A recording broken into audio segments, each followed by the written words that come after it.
একটি ঐতিহাসিক নির্বাচন এবং ঈদের আনন্দের মতো ইলেকশন হবে।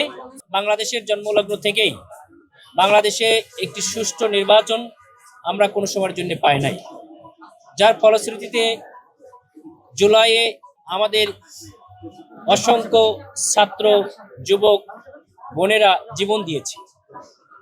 আমরা আশা করি ভবিষ্যতে বাংলাদেশে আর কোনো মায়ের বুক এভাবে খালি হবে না। সেটা যদি না হতে হয় তাহলে আমাদের সকলকেই বেশ কিছু দায়িত্ব নিতে হবে। আপনারা প্রত্যেককেই আমাদেরকে এই দায়িত্ব বহন করতে হবে।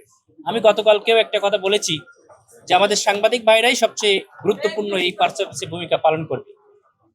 আমাদের সাংবাদিক এবং আমাদের শিক্ষকরা যদি তাদের নিজের বিবেককে কোনো দলের কাছে বিক্রি বা বন্ধক না রাখে তাহলে ভবিষ্যতে দেশে আর স্বৈরতন্ত্র চাড়া দিয়ে উঠতে পারবে না ইনশাআল্লাহ। আমরা আশা করি আগামীতে বাংলাদেশের জন্ম লগ্ন পরস্পরাই যে পরিবারতন্ত্র স্বৈরতন্ত্র একসঙ্গেই চালু হয়েছে, এটা থেকে মানুষ মুক্তি পেয়ে গণতন্ত্রের দিকে ধাবিত হবে ইনশাআল্লাহ। এক্সট্রিম মশার কয়েল প্ল্যান্ট ফাইবার দিয়ে তৈরি, ডেঙ্গু চিকুনগুনিয়া বাহি সহ যে কোনো মশার বিরুদ্ধে দেয় এক্সট্রিম সুরক্ষা। এবং এই ঐতিহাসিক নির্বাচনের মাধ্যমে বাংলাদেশ একটি সমৃদ্ধি সুন্দর সাম্যের বাংলাদেশ পাবে, যেখানে প্রত্যেকেই তার ন্যায্য অধিকারের ভিত্তিতে সম্মানের সহিত বসবাস করতে পারবে ইনশাআল্লাহ। আগামী নির্বাচন আমাদের প্রধান উপদেষ্টা এবং আমাদের সেনাবাহিনী প্রধান যেটা আশা ব্যক্ত করেছেন যে একটি ঐতিহাসিক নির্বাচন এবং ঈদের আনন্দের মতো ইলেকশন হবে।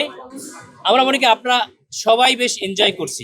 এই যে একটা পরিবেশ, অতীতে এই পরিবেশটা ছিল না, যে নমিনেশন পেপার জমা দেওয়া, সব ব্যক্তি বা দল সবাই মিলে তাদের মতামত ব্যক্ত করবে, আমরা মিছিল করব, আমরা যার যার মতামত জানাবো, জনগণের কাছে যাব, জনগণ আমাদের কাছে আসবে, এটাই নির্বাচন।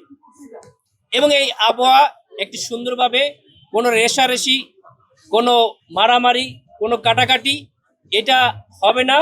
আমরা পরস্পর সৌহার্দ্যের ভিত্তিতে যার যার আদর্শ তারা জনগণের কাছে আমরা তুলে ধরবো।